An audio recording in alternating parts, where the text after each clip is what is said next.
Hamas said no. Now that Hamas said no, what do we do? There is no ceasefire coming. There is no hostage release coming. Now what? Netanyahu needs to stop campaigning for 10 minutes and start doing the job. And in the north, the escalation is serious. Missiles fell on Tzfat today. Missiles fell on Tiberias today. Either the north faces an Israeli statement, a clear Israeli statement, that we can escalate and will escalate, and the damage will be disastrous, or we're going to actually end up escalating and the damage will be disastrous. The only way Hezbollah pulls back from the brink is if we stop telling them we refuse to fight. And so there is a indecisiveness to this government that has dragged everything out, hurt everything, and driven Israeli morale into the dumps, even as the army has delivered one success after another. And that has to be reversed. So Gantz is gone. Everything is now on Netanyahu.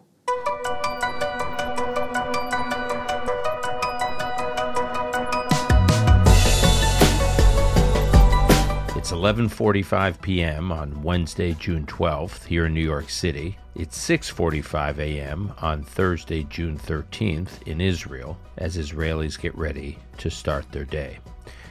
In recent days, there have been a lot of war-related developments that have taken place inside Israel and outside of Israel. So it was good that I had the opportunity to catch up with Haviv Rettig Gur from the Times of Israel, just as Shavuot had come to a close in Israel. In this episode, we wound up having a rather spirited conversation about, one, the mood in the country in the days following Operation Arnon, and how, the day after Operation Arnon, which resulted in the rescue of 4 Israeli hostages, we saw Benny Gantz's long-anticipated exit from Israel's war cabinet and from the unity government. 2, we saw the ultra-orthodox, or Haredi exemption bill, their exemption from the IDF, pass, at least the first round of it, pass in the Knesset. And then 3, we saw Hamas's rejection, yet again, of Israel's ceasefire proposal. I can't remember if this is the 8th or 9th rejection by Hamas. I've lost track.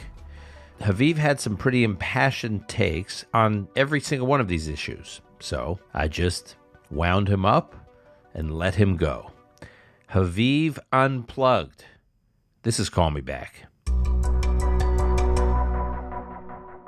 And I'm pleased to have one of my regular check-ins with Haviv Rettig Gur, who joins us from Jerusalem, coming out of the Shavuot holiday in Israel. Haviv, we were going to talk earlier in the week, but we decided to push back a little bit because we had some real-time reporting on this extraordinary operation into Gaza and the rescue of 4 hostages, which we will get into with you as well. But it's good to be with you. It's good to be here. That was a good episode. If people want the play-by-play of exactly how that went down, it really was an astonishing operation. Nadav brought it. That was something that I still can't imagine actually pulling off. And several times it almost didn't work. Right. Well, and not only several times did it almost not work, there's so many things that struck me about it.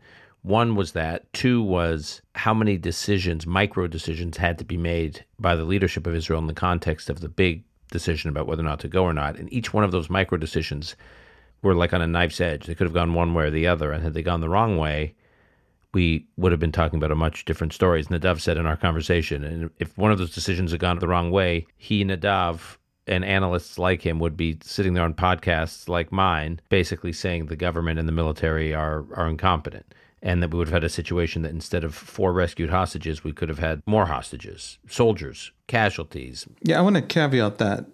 What we've seen over the last 8 months is that even though there have been seriously questionable decisions from the highest levels, including several times decisions not to allow the IDF to carry out rescue operations that the IDF planned, the actual soldiers on the ground have been astonishingly competent. It's less astonishing than in that sense. In other words, the IDF's top units could carry off, just literally pull off these incredibly complex, sophisticated, dangerous operations. And they can do it consistently, and they have done it consistently.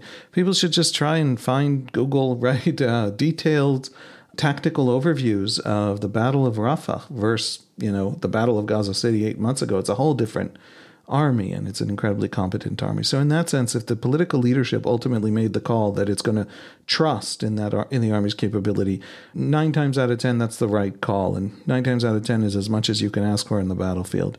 But I do agree that it took courage, nevertheless, to do that. Well done, the political courage. By Israel's leaders. By Israel's leaders.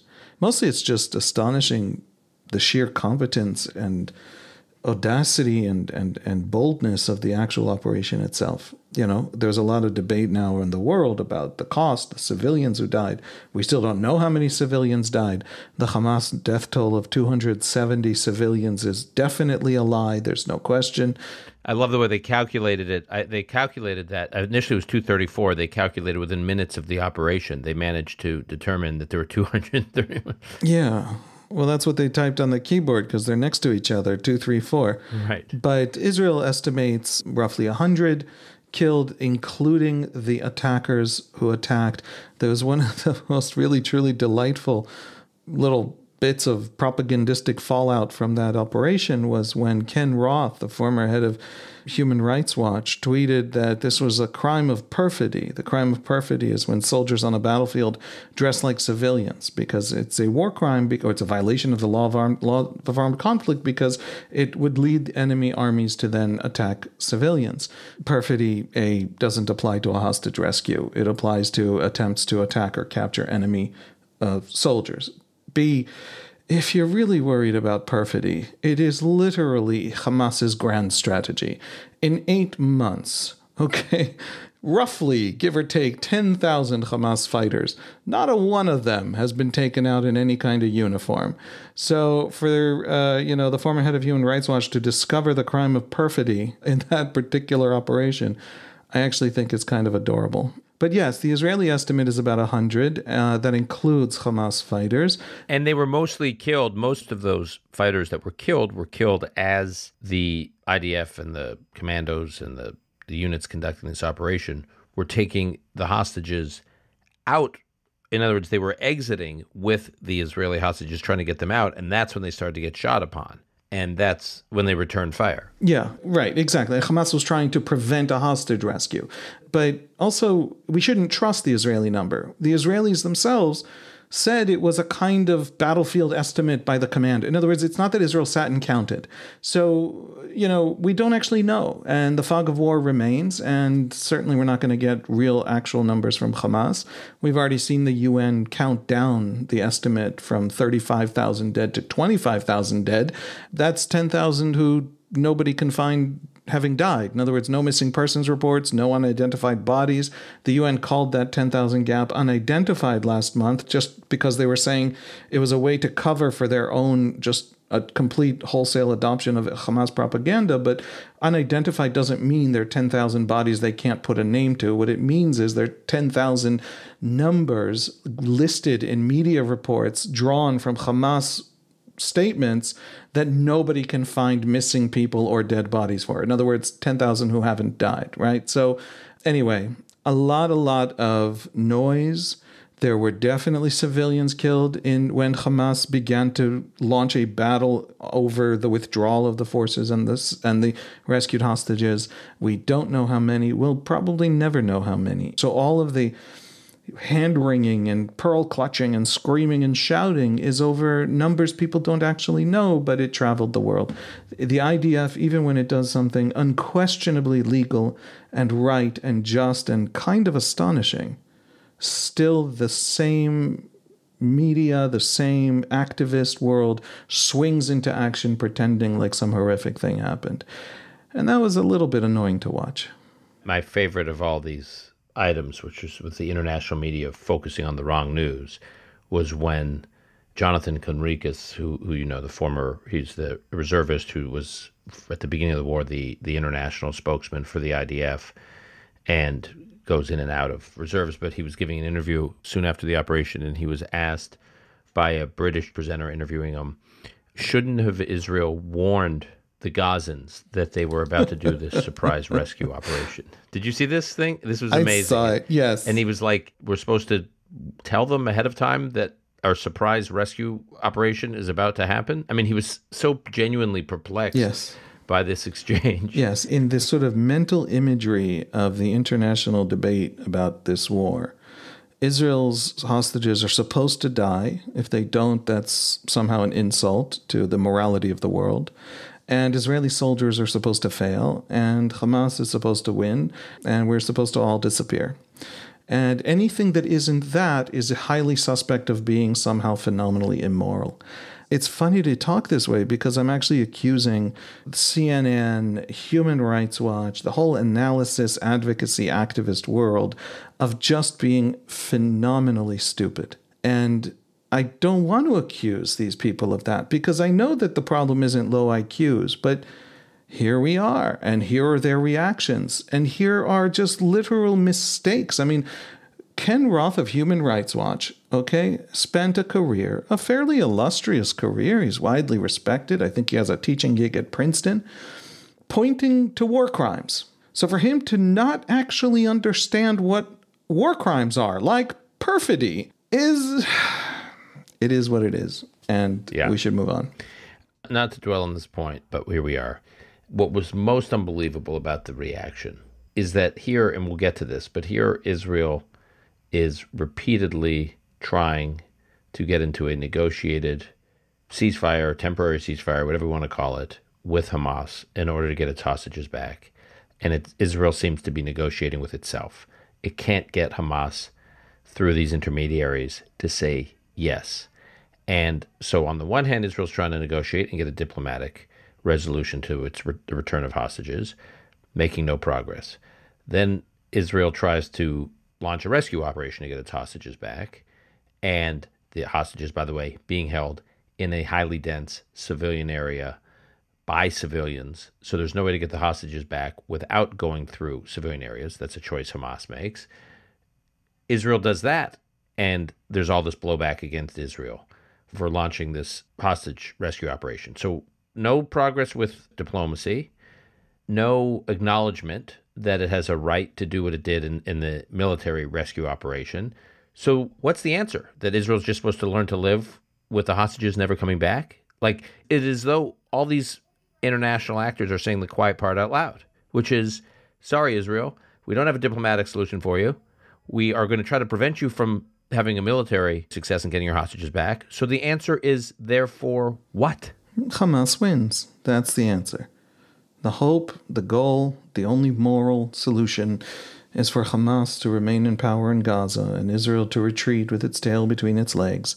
And anything short of that is too immoral to even contemplate. Yeah.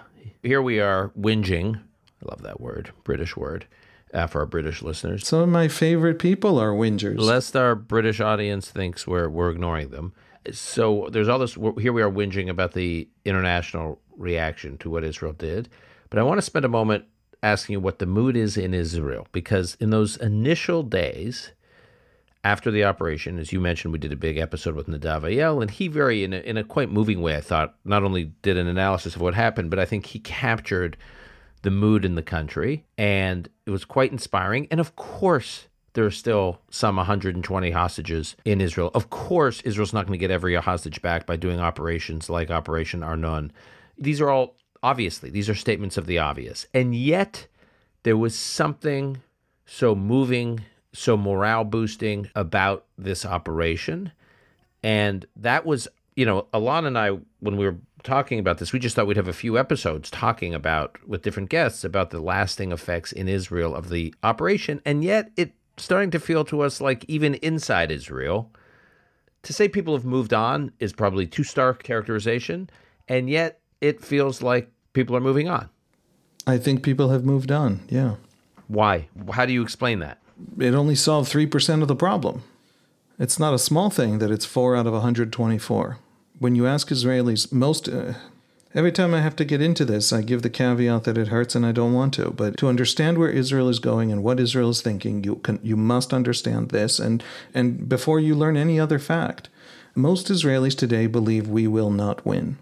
Most Israelis today think that this war is not something that this country is capable of winning against Hamas, against our weakest enemy.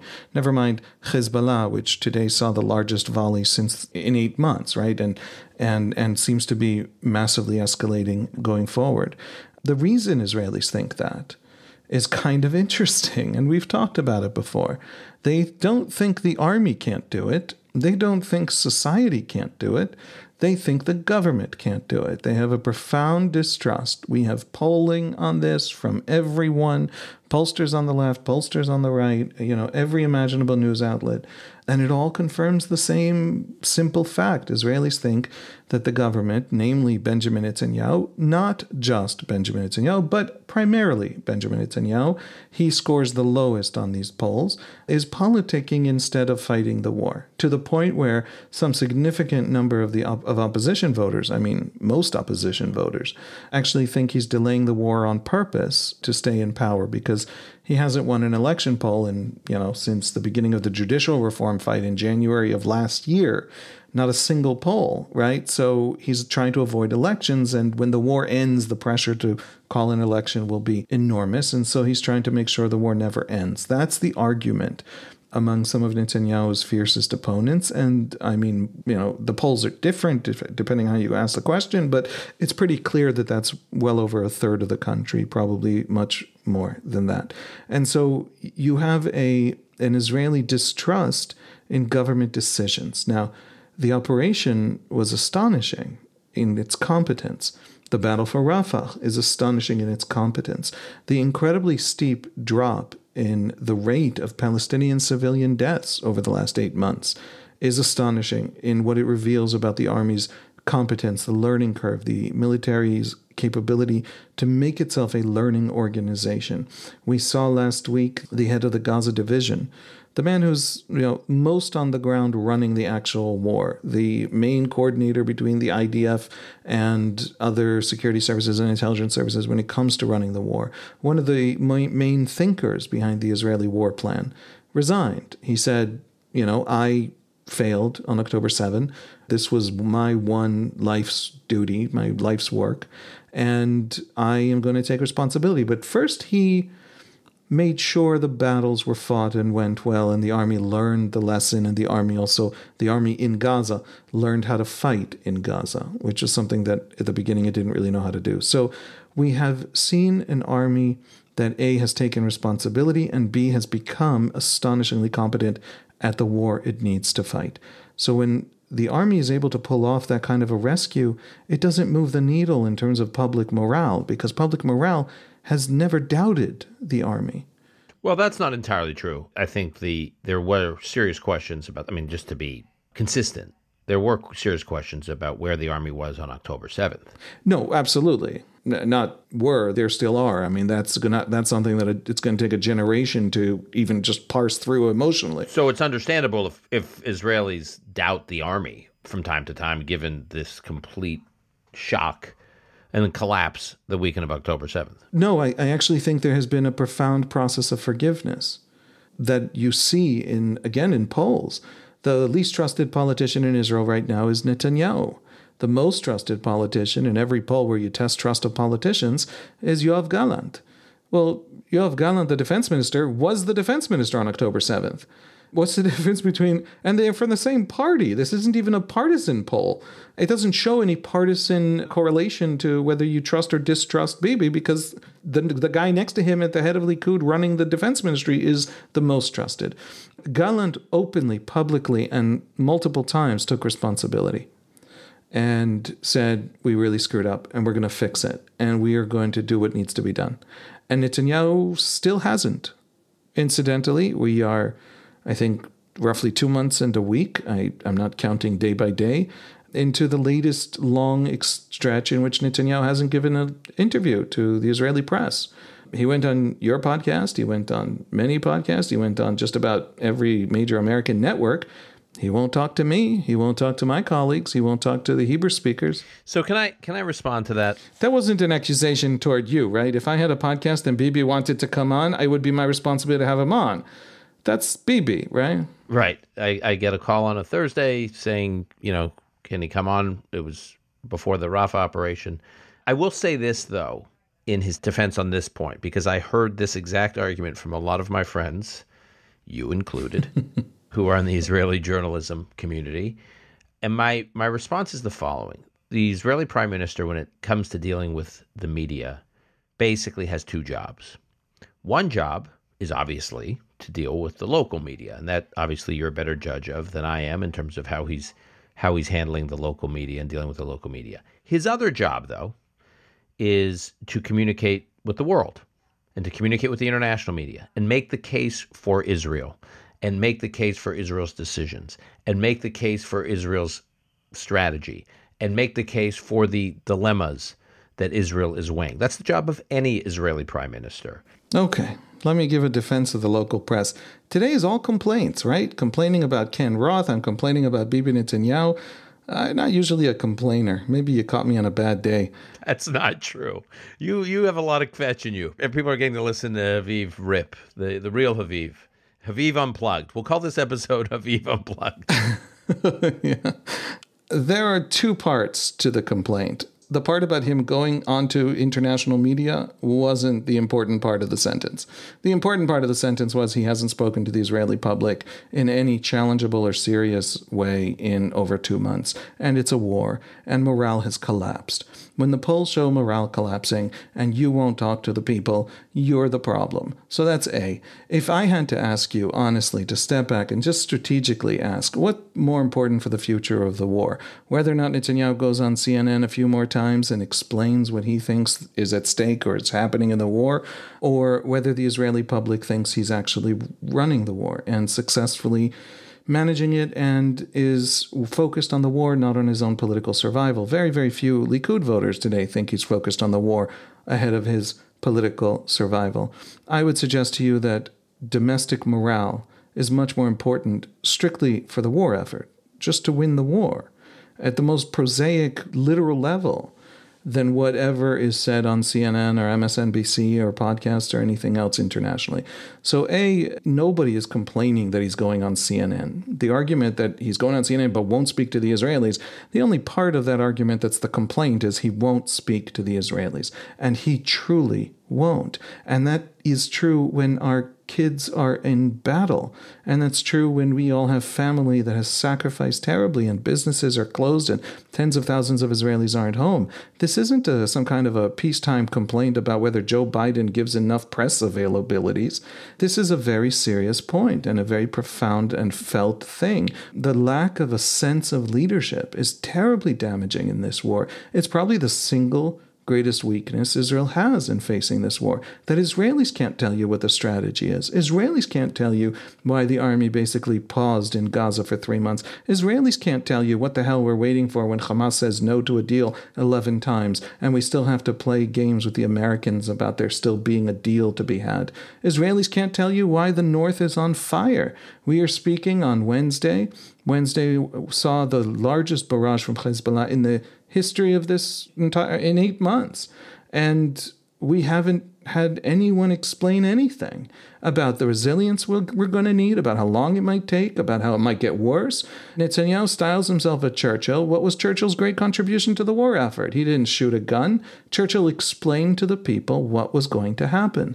And he told them it would get worse. And he told them that that's okay. And he told them that they will win. And he told them that there's a long haul. And he told them that they might even lose, but this is the only path available to them. And therefore, this was their finest hour.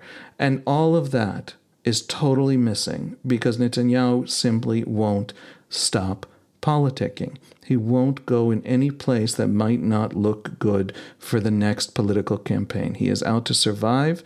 But Haviv, you say all he's doing is politicking. We want to get to other topics, but you just at the beginning of this conversation said the decision to launch this operation in Gaza, this hostage rescue operation, took incredible courage, political courage. It took real leadership. So that doesn't sound like a guy who's purely thinking about politics, because had it gone wrong, as you and I know, had it gone wrong, it would have been a political catastrophe. Yes, and that's why it's so unusual. There haven't been a lot like it. We've already had reports leaked out of the army that the army had several planned rescues that were turned down at various levels of the political arena. Yes, well done. Well done for taking some decisions that might have backfired.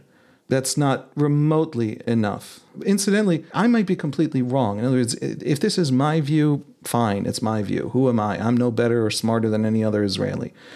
I don't tell people who I vote for. You know, it's probably hard to convince anyone I vote Bibi, but I share with Israelis the trust in Gallant and the trust in many others in Likud. But I do think that at the end of the day, most Israelis, and every poll says this, think what I am describing. And that's a catastrophe. And so if Netanyahu does actually want to stop campaigning and start actually focusing on the war and nothing else, because so many Israelis have so much at stake every single day of the week, and so many soldiers, hundreds of thousands, have gone off for months into a battlefield, he needs to show that. He needs to show Israelis he's running the place and not appear at every single turn to be politicking.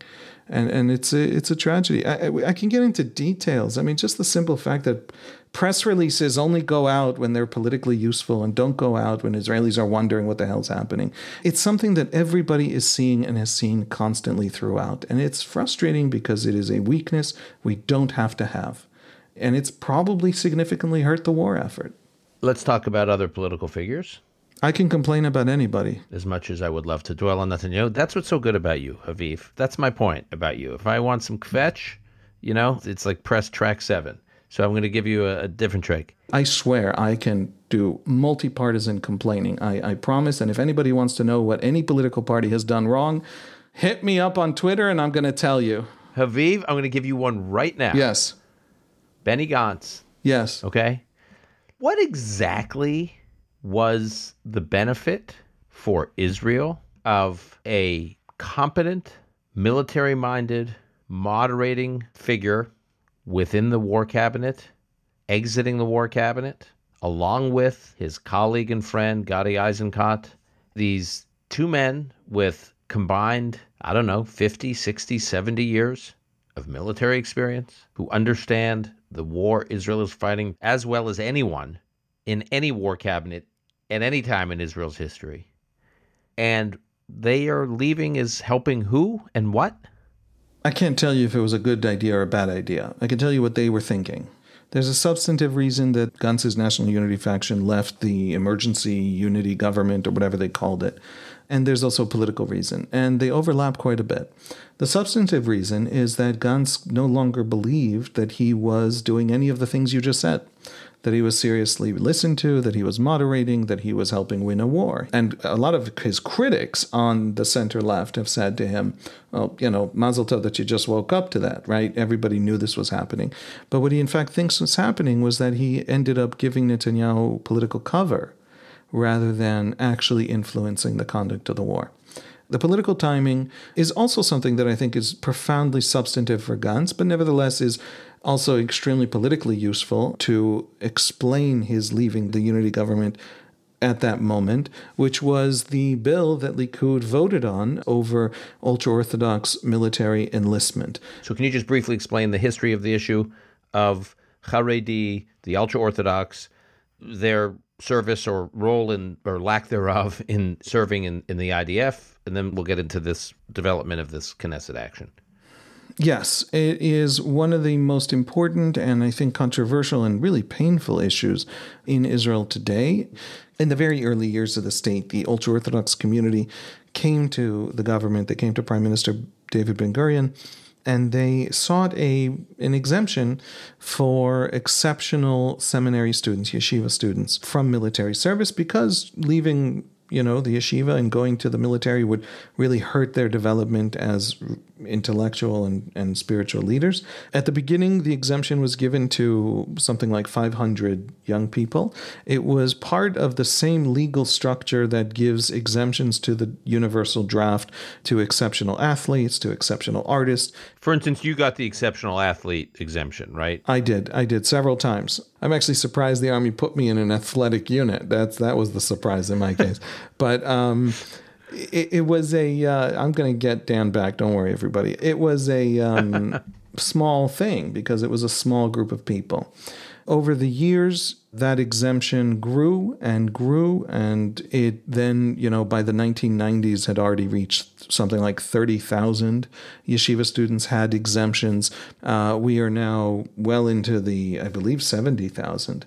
And so it's an exemption that has essentially come to mean the entire cohort of ultra-Orthodox young people doesn't serve. Now, that has long been a profound complaint alongside the Haredi welfare state, which is huge amounts of money are transferred from productive parts of the Israeli economy to less productive parts. And so there's long been an accusation. And I don't know how to put it differently. I have a tremendous affection for the community. It is nevertheless a community that, the statistics don't lie, lives off of others. It lives off of others in very specific ways. There's a Bank of Israel report from last year that says that the average secular Israeli Jewish household net loses into the system something like 2,000 shekels a month.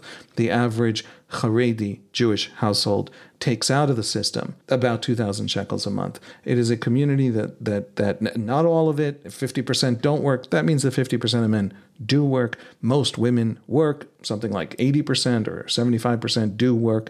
But the complaint is nevertheless true. There is a huge transfer of wealth from other parts of Israeli society to the Haredi community, and the Haredi community's refusal to serve, even in wartime, and its refusal to go to the workforce, participate in the workforce at the rates that others, it's a lifestyle choice. And bringing it back to the point about military service, there have been attempts over the last 30 years, including a committee chaired by Supreme Court Justice Tzvi Tal, the Tal Committee, to produce a bill that would create tracks that bring the ultra-Orthodox community into military or national service.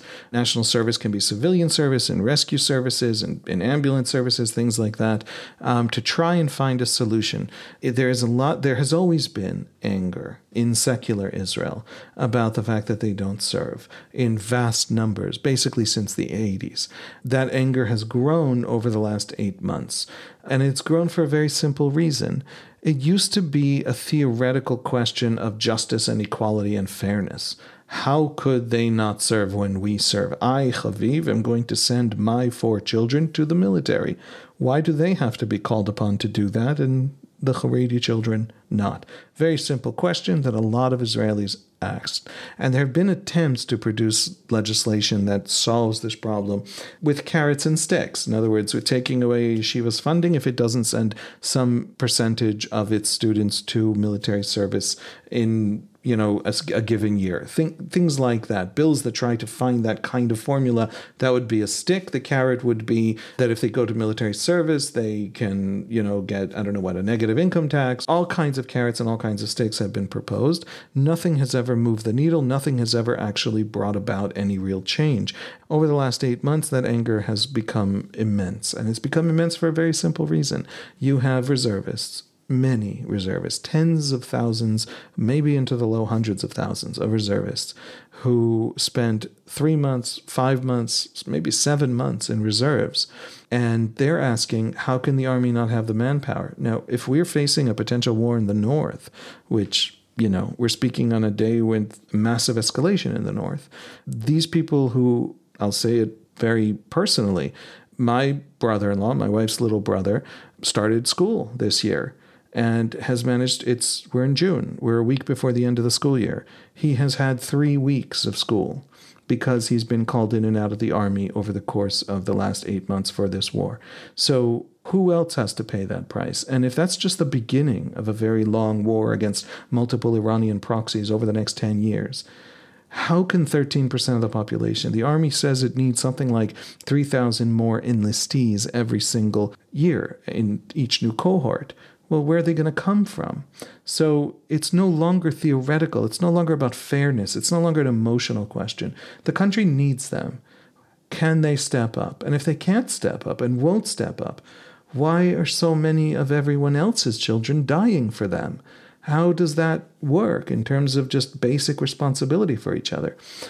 That vote I think it was 3 days ago, Likud at 3 a.m, there was a debate and there was a lot of parliamentary business to conduct. 63 votes in favor of this bill of a 64-member government. The only person who did not vote with the majority, that was in the majority, was Gallant. Exactly. The defense minister, which was interesting. Gallant didn't vote, and Gallant specifically said a month ago that if the bill doesn't have the full agreement of the entire coalition and isn't a bill that everyone can sign on to. Meaning including the war cabinet, which means Gantz and Eisenkopf. Including Gantz, and including, I think he meant basically that this could be a mainstream bill that actually tried to solve the problem and had broad agreement.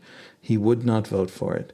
And then the bill came up, and Netanyahu pulled all the stops, and his people called every MK, and they cajoled, and they sometimes threatened, and they made everybody understand that their political future was at stake if they, they're not going to survive the next primary if they don't toe the line.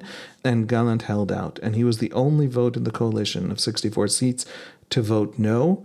Everyone else voted yes, with dozens of them taking to the press, taking to social media and saying, obviously I didn't mean it. Obviously I think it's terrible that there isn't shared service. This is, by the way, an issue that the Likud base hates. Likud base believes in military service. And so this was an attempt to hold together this coalition where the ultra-Orthodox political leadership, I agree with what you said about the difference between the political leadership and the people on the ground. Most Haredim are identifying more and more with the state. The political leadership takes its line from the religious leadership. And the religious leadership still is a little bit detached from what everybody is feeling. And there's a very clear sense that the politicians are driving the Haredi community off a cliff on this issue, where it's not at all clear that that's where most Haredim actually are. So that was the political timing for Gantz's withdrawal from the coalition.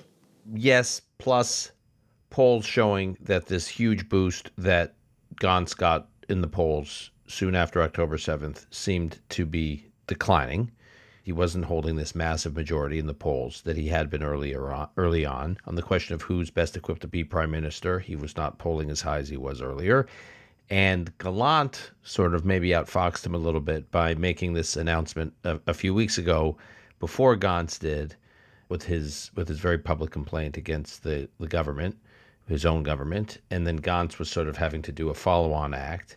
So, I think Gantz had political reasons for having to make a move, show that he's breaking, that were, I don't blame him. He's a politician as much as he is anything. He had to make a political move. However, tell me where we are with the decisions Israel has to make now, as you and I were talking about offline, around these possible multiple fronts in the war that it is going to have to engage, or it is being engaged on. Yeah. And what Gantz would do differently. That question is a very good one. What would Gantz do differently? Because I think that Gantz's decline in the polls has tracked with the general sense that the government isn't delivering. So when Gantz came in, there was a sense of palpable relief among his voters. But according to polls, the people who were relieved that he joined the government were something like 4 times the actual voters that he ever drew on election day. Huge numbers of Likud voters as well, that he was coming in and it would be a substantive government that dealt with the war. And as faith that was true has declined, Gantz's popularity has eroded. And so Gantz is also leaving what he politically has to think of as a sinking ship at a moment that he framed as about this unconscionable Likud vote, refusing to deal seriously with the question of the draft. The basic Israeli public complaint about this government.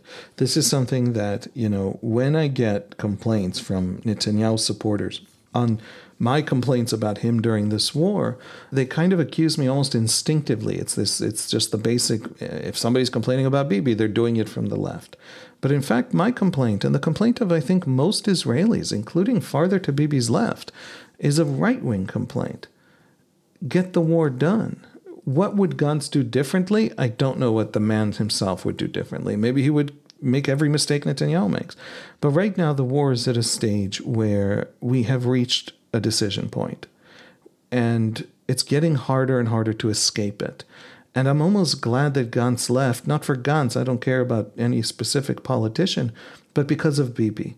Bibi is now no longer able, as he has tried to do repeatedly, as Likud's statements to the media have tried to do repeatedly, which is to blame Gantz and Gantz's, half of the coalition or piece of the coalition for everything everybody is upset about in the war. For example, that it drags on for so long, that the army was basically frozen in place in Gaza for so long, that the IDF and the political leadership appear to be so susceptible to American pressure and not just pushing ahead and getting the job done. Why didn't we go into Rafah 3 months ago? Why did we do it last month?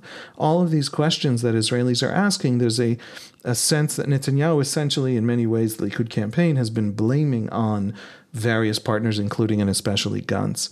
He can't blame it on anyone anymore. Whatever happens in the war going forward is on him, and he knows it. And so there's a much higher chance, this is my hope, that he's going to be a lot more decisive. And just because of his fear of his legacy, and because I tend to agree with his critics, his first priority in his own head is the campaign. And for the campaign, he will run the war better. That's fascinating. This is not something, Haviv, I have heard from his typical critics, that you actually think there's a shot that he will be more bold, perhaps take more risks, because he's alone. It's all on him. He can't oust Gallant. He tries. But Gallant has too much respect and too much credibility in the public. Gallant commands too much respect. Commands too much respect. He's like untouchable. He's proven himself untouchable. Netanyahu tried to fire him in judicial reform and failed, and the entire country came out for Gallant. And that tells me that Netanyahu feels vulnerable. And that vulnerability is what everyone counts on. When Smotrich and Ben Gvir ran their campaign back in November 2022 to form this government, their election campaign was essentially, Netanyahu is vulnerable, therefore vote for us. You'll get what you want because we'll be able to squeeze him. They literally said, you can get, that was me paraphrasing. What they actually said was, there are many Netanyahus. You want the Netanyahu that you want, the right-wing one? Vote us. Right? And so the sense that he's incredibly susceptible to pressure is the literal campaign of people around him, around left and right, for support. Support me and I'll make sure it's the Netanyahu we want, because Netanyahu is whatever he needs to be to survive. And so that's what everyone banks on at this point. The whole political system is kind of built around it at this point. I hope that domestic political pressure will become much greater on him than the foreign pressure that has prevented us from doing what we need to do to see this war to a more successful conclusion. The right is right about the need to not pause, not freeze, not delay everything whenever the Americans ask. I think they're wrong about this sort of deep fear of presenting a day after or talking about future Palestinian independence, even just as political cover to get the Saudis in and to get some Arab involvement that we need to actually have a better future for Gaza. This whole idea that we shouldn't present a plan, there shouldn't be a day after. There's no day after until Hamas is defeated, Netanyahu told, I think, CNN. It's going to be awfully hard to defeat Hamas if there's no political horizon to sell Gazans on, even just to sell Arab world forces and Gazan social stratas that are willing to challenge Hamas. But if there's no day after, if Israel can't actually articulate it, you're going to have a hard time doing it. So I hope that what we are going to see is a bolder military posture, and I worry that we're not going to have anyone around Netanyahu who's going to push through the day after question and some of the things that, let's call them left-wing issues, that you also need to win this war. This is a government that needs to be both more right-wing and more left-wing at the same time in order to be successful. But that's the whole point about Netanyahu. That's the failure. There is a left-wing argument about this war, and there's a right-wing argument about this war. And we have a man in the middle who's refused to choose, refused to make a decision. Well, you're not saying he should choose. You're saying he should actually pick from both sides. Yes, both are right, but he's refused to do either. And so he won't push through militarily. Right now, we are at a decision point. The decision point is very simple to explain. Hamas has said no to the deal, to any deal. And it did it really about as resoundingly as you possibly can. The Egyptians have leaked to the press, I think an hour ago, as we record, that Hamas's demand is that stage A of the ceasefire for hostages deal would involve Israel withdrawing from the Philadelphia corridor, from the Egypt-Gaza border. If the IDF withdraws from that border, Hamas's weapons supply line is restored. Well, That's not what we can possibly allow. According to the Americans, Hamas's answer has to the Americans who have been pressuring them for 2 weeks. For 2 weeks, there's been no answer from Hamas. President Biden gave a whole speech. It's embarrassing. On May 31st, Biden gives this speech, the imprimatur of the President of the United States on this Israeli proposal, makes it clear that this is important to the President of the United States, to the White House. Every government's weighing in, and Hamas is still saying, nah. It wasn't that the president said something and then a bunch of governments said it and then Hamas didn't care. Because Biden put so much of his credibility and capital on the line, Hamas drew the conclusion that it's winning. The Americans are so eager and passionate. It's the most important question on the world stage, it turns out, is whether Hamas survives this thing. That's Hamas winning. So, of course, they then did nothing for 2 weeks. And after 2 weeks said, according to the Americans, if there aren't American guarantees that this is an absolute end to the war and we survive this thing, then we are not going to even negotiate. Well, Hamas has been led to believe by this massive American pressure, by the way that I have to tell you, I don't understand it. The Biden administration seems to negotiate by conceding everything and then asking politely for something in return. I don't understand how this is supposed to work. Hamas heard from the Americans that they are winning, and then nobody understands why they are actually making their position more extreme and difficult to work with. Hamas said no. Now that Hamas said no, what do we do? There is no ceasefire coming. There is no hostage release coming. Now what? And that's a decision the government has to make, and it has to buck American pressure and has to get the job done. And it has to broadcast that to the Israeli public. It has to speak to the Israeli public. Netanyahu needs to stop campaigning for 10 minutes and start doing the job. And in the north, the escalation is massive. The escalation is serious. Missiles fell on Tzfat today. Missiles fell on Tiberias today.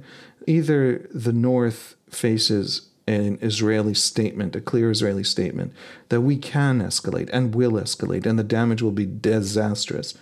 Or we're going to actually end up escalating, and the damage will be disastrous. The only way Hezbollah pulls back from the brink is if we stop telling them we refuse to fight. And so there is a indecisiveness to this government that has dragged everything out, hurt everything, and driven Israeli morale into the dumps, even as the army has delivered one success after another. And that has to be reversed. So Gantz is gone. Everything is now on Netanyahu. Is it too much to hope that he wakes up? I'm not sure. I don't believe he's asleep, but I take your point. Some, not all, of the criticisms you're laying out are fair. I also think he's managed this American pressure about as well as any Israeli prime minister could. I do agree with you that Israel lost valuable time, basically kind of February, March, April, but May, June, despite the lost time, I have been impressed both with what's been happening on the ground militarily and also with some, not all, some of the decision-making from the leadership. But we are going to have to leave it there, A, because it is really late where you are, B, don't give me that look like it's not that late. I'm exhausted, and it's not really late where I am, although I'm exhausted because I had to teach. I had to do a tikkun class from 11 o'clock to midnight last night for Shavuot. My friend Jeff Faig talked me into doing a lecture at the JCC for Shavuot, and, you know, I'm exhausted. Dan, don't throw the Jew thing at me, okay? But 2 weeks ago, I was complaining about my back. I also had to teach at a Tikkun Leil Shavuot last night. Doing, about the horror. The kids had to do the horror for me. I also had to do that. No. And your kids are older than my kids, and I'm more tired than you, and it's your afternoon, and it's my late night. Don't throw the Jewish thing at me as an excuse that you're tired. You think I wasn't teaching on Shavuot? All right, fine. Fair enough. For our listeners who don't know what we're talking about, it is a tradition to teach through the night and attend lectures and lessons through the night on the holiday of Shavuot, which was Tuesday, Wednesday. Dan, can I suggest that you actually say that at the beginning? Because I don't think everyone understands that you and I are actually exhausted recording this, and it explains so much. All right. Okay. All right. Haviv, we'll leave it there. Thank you. I'll talk to you soon. Have a good one. Bye-bye.